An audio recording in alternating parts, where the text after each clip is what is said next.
So the past couple of months have been exciting for the content creator, photo enthusiast, vlogger, travel, budget-friendly camera folks like me. The Panasonic releases their S5 Mark II and has us Sony guys doing a double take because they finally fixed their autofocus and now they can compete with Sony and Canon in that aspect and maybe beat them in a couple other ways. And then Sony releases their ZV-E1 about a month later or so, and you think he's gonna step on the court as a defense specialist so he can kind of guard the S5 Mark II. But no, he goes up and he blocks Panasonic, grabs the ball, dribbles down court, and 360-degree tomahawk dunks over the entire Canon team. But the camera pans to the S5 Mark II, and he's got his head down. And then it pans to the Sony team members that used to steal the show, who used to get all the attention. The A7S III owners and the people that just purchased the FX30. And they're wondering, is this guy a ball hog? Do I really want him on my team? Do I need to be traded in for something different and go to someone else's team that appreciates me more? So the question is, do you want the ZV-E1 on your team?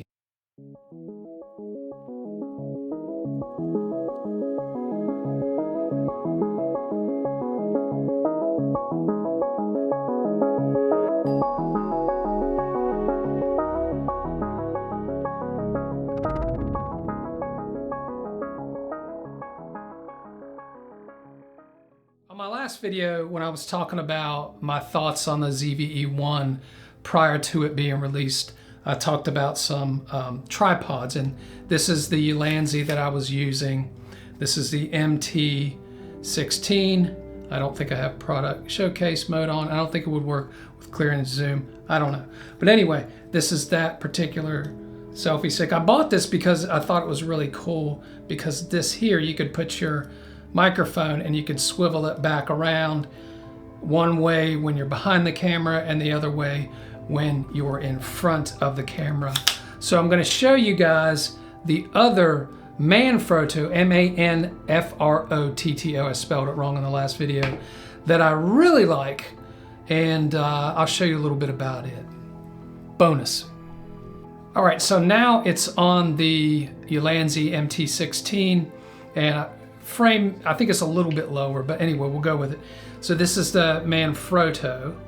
And what I like about it is that it's super solid. This is like really solid construction here. So it feels really good in the hands. It's small, so you don't get a lot of back and forth with your hand. All you have to do is press this button, and that's the ball head thing here. Very convenient.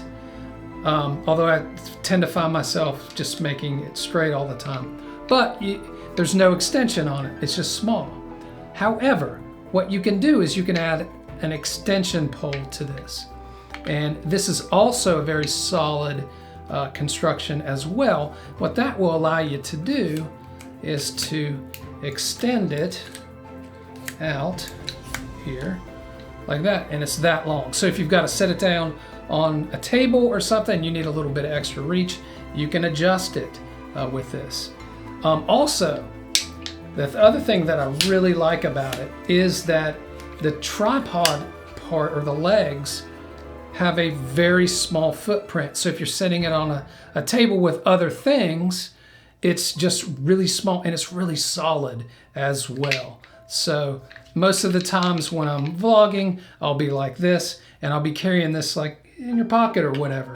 So it also, it's probably could double as a weapon too, if you needed it. I don't know about that, hopefully not. But yeah, I really like this rig. I got it before I started doing all this research, which brings me into my another point about all of this. So, when I first started watching all of the YouTube reviews on the ZV-E1, I got really excited and my brain started thinking, how am I gonna go about purchasing this? You know, I really want this. So it's $2,200. That's a lot more than I would have wanted to spend, should I even spend that much money.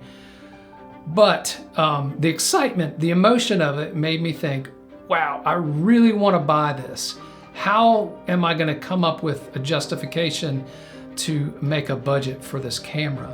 And so I started also, as I was watching, I started getting other videos in my feed about the negative side of the ZV-E1. And I've got some thoughts on this as a whole. So first off is that it is much more of a camera than we expected. Like I said before, it is a slam dunk in a lot of ways. So it has 3 modes of stabilization. It has standard, active, and dynamic active. Standard is just IBIS. We got IBIS. And IBIS is where the image actually shifts to stabilize your footage. Really good. The second type of stabilization it has is an active stabilization, where it uses a digital type of stabilization where it crops in, like, I think it's like 10 or 15%, but not much. Good enough. And the third type of stabilization is dynamic active, which actually crops in 30%. I'll come back to the crop. The other thing that it gets is a lot of AI features, and I'm not going to go into all of them. The menu system is designed to give beginners easy ways to do things that you won't have to edit in post.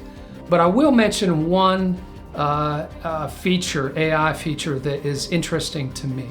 Basically, you put the camera on a tripod and you're filming yourself, and you can walk around the room and it will literally follow you by cropping in. Again, crop. So this is supposed to be the camera that has, you know, no crop, and it's turning into the camera that does have crop. So this wouldn't necessarily be an issue, but what you have to think about is it starts out at 12 megapixels. You need 12 megapixels to create a 4K image. So once you crop, you're losing megapixels, right? So is it truly 4K with any crop? Just like this right here has clear image zoom, and that technology is being leveraged in the ZV-E1 to do more of the AI type of features. So lots of features, but $2,200. It is definitely a step in the direction of the type of technology that we have in our cell phones that are able to do certain things. One thing that it's not able to do is still, you got stabilization, is not GoPro, and is not like an iPhone or an advanced Android phone, still, unfortunately. But you've got a lot of features, and we're getting closer to that. It is a great camera, and yes, $2,200 though is pretty steep. So let me give you my final thoughts and show you some more about stabilization.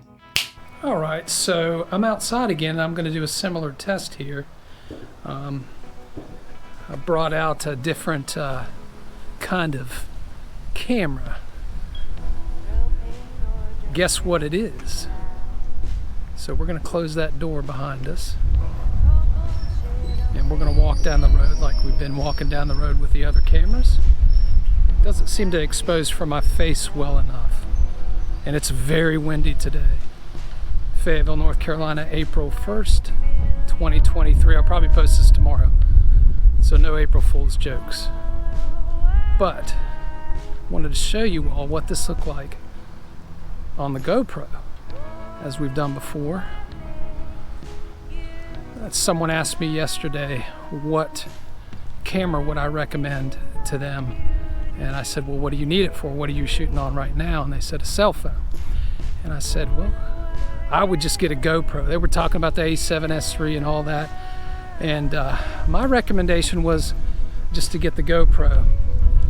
because with the GoPro, you're going to play around with the settings. You have a little bit more settings that you're gonna have to tune with the GoPro than you would with your cell phone. And you can kind of learn a little bit. It gives you a little bit of settings to learn with.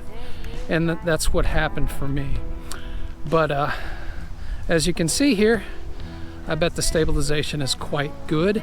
And as long as you put, or able to get a external microphone, a shotgun microphone, the audio should sound really good. Besides, it's very windy. I do have a dead cat though. So anyway, I think it's good. So I'm gonna put this up and go for a run. But first, let's show you that stabilization while you're on a run with this thing. So, getting warmed up here, might as well do a stage test. Could I do this with any of those larger sensor cameras? I don't think so. The good thing about this, I can take this, I wipe the lens with my shirt. Would I do that with some of my better cameras? Absolutely not. I'd have to go home and get a microfiber lint-free cloth to be able to do it. So the convenience of a GoPro or a cell phone is key. And the stabilization, $2,200, Sony ZV-E1, $2,200, not quite there yet. I'm waiting on the APS-C version of that. Maybe it'll be the Sony ZV-E20. Hopefully it'll come out soon. Anyway, until next time.